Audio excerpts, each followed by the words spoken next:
Your time is now. The world needs leaders. It's up to you to answer the call. Be better in business. Be better in life. Joined by our host, Chris Book. This is Leading by the Book. Hey guys, welcome to Leading by the Book. I'm Chris Book. Thanks for spending a little bit of time with your week with us. Hope that everybody's week is off to a good start. If you're new to the show and you like it, we would love it if you would subscribe and definitely tell your friends about the show as well. If you want to get in touch with me, you can find me on Twitter at Chris Book, on LinkedIn. You can also drop me a line on the website, leadingbythebook.com, or shoot me a message at chris@leadingbythebook.com. This week, I found myself listening to a talk that explored the idea of discipline and punishment. And during this, it dawned on me that we look at discipline and punishment both in very much a negative light, but I think far too often we actually confuse and conflate the two. The difference between them, though, is really quite simple. Discipline looks forward, punishment looks backwards. Say that again. Discipline is forward, punishment is backwards. Punishment is in response to something that we've done. It's paying the piper, and it's really simple. You do something wrong, you get punished. There you go. Discipline, though, is a much more complex animal. Like I said, discipline looks forward. Discipline is action we take because of what it will bring us in the future. Too often, I think we see the idea of discipline skewed even further when we use it to justify poor behavior choices. For instance, if I run 6 miles or ride my bike 40 miles, then I should eat this burrito or drink this milkshake. That's not discipline, though. That's justification. And that confusion will lead you into some really, really dark places. But the idea of justification is a topic for a totally different episode here. So the topic of discipline. Discipline is really just the art of making the choice to be better in your own life. It's a selfish choice, a wonderfully selfish choice. Oddly enough, I think too many view discipline as some sort of sacrifice, as something that we need to dread. For instance, these people view sacrificing sleep and the warm comfort of your bed when you get up to go swim the pool at 6 in the morning on a really cold day. They think that's dreaded sacrifice. Not so. This choice to abandon comfort for the act of getting better is not sacrifice, but it's something we must desire, something we must want. It's something we must crave.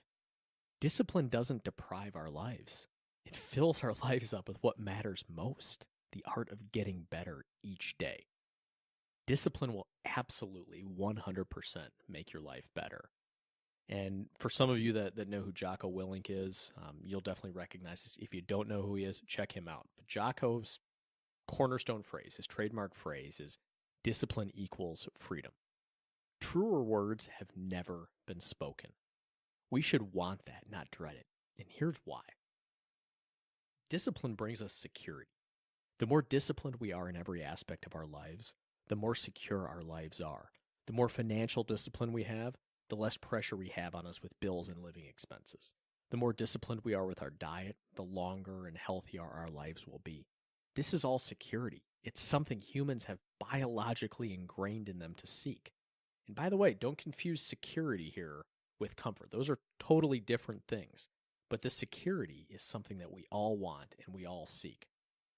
The next point is that discipline creates confidence. No matter what situation you're in, you will perform better if you approach it with confidence.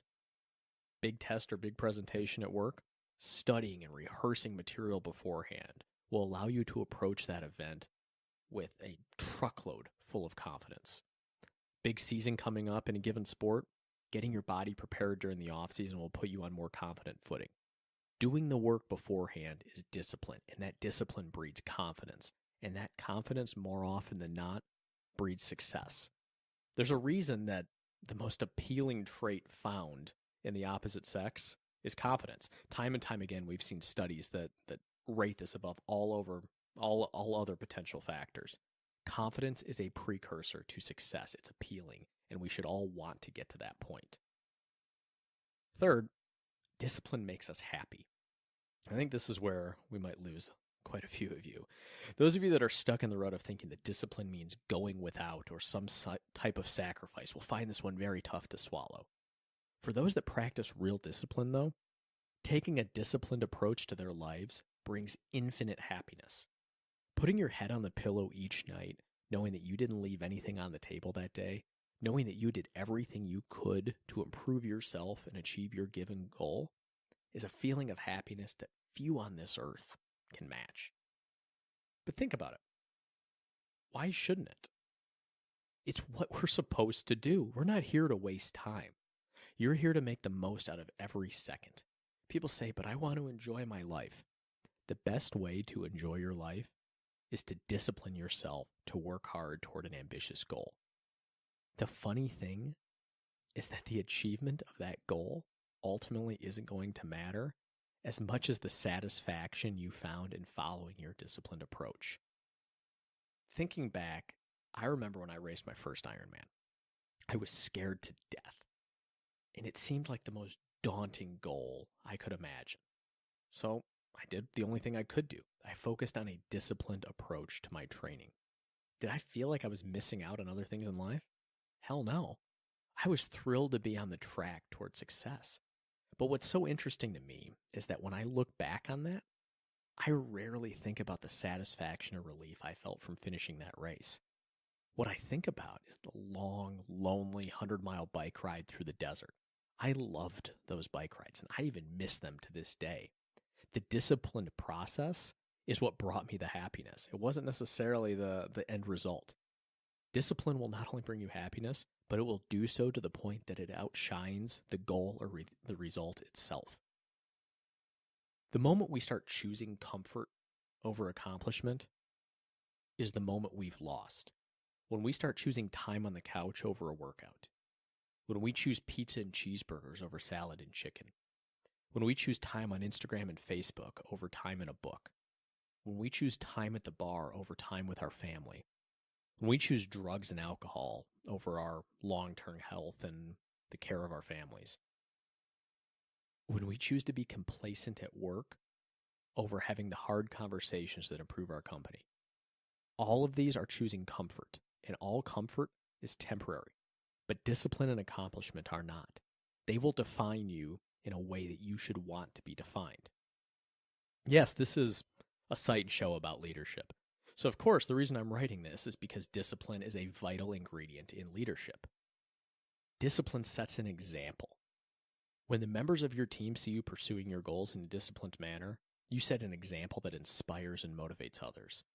Leadership is really about doing just that. So discipline is so key if you want to be effective in the way and the manner in which you lead your team. But discipline makes our teams better too. This one should be pretty obvious. But when leaders operate with discipline, their teams follow. Of course, this means that the team will operate in a disciplined manner in how they choose and approach projects, how they communicate, how they set and meet deadlines. Discipline is the foundation for all of these, and your team will be better as a result. But the third point here is that discipline creates stability. Looking back at some of the worst teams I was ever a part of, the common trait is that they all lacked discipline. In one case, we had a leader that was unpredictable with his anger. You never knew how he would react or what level of wrath you'd incur. This not knowing was worse than the actual anger itself. This taught me that one of the key things that a team needs is stability and consistency from one day to the other in mannerisms and communication and workflow. All of these things are so important if you want to have an environment where people are free to do their best work. The way, though, that you can create this stability is with discipline. Being disciplined in all of these traits allows the consistency that your team needs to thrive.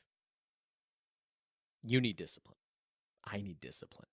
We all need discipline. That much is so obvious. But what's not obvious is why we don't all want it the way that Ralphie wanted his Red Ryder BB gun in A Christmas Story. We need it so badly, but we have to want it too.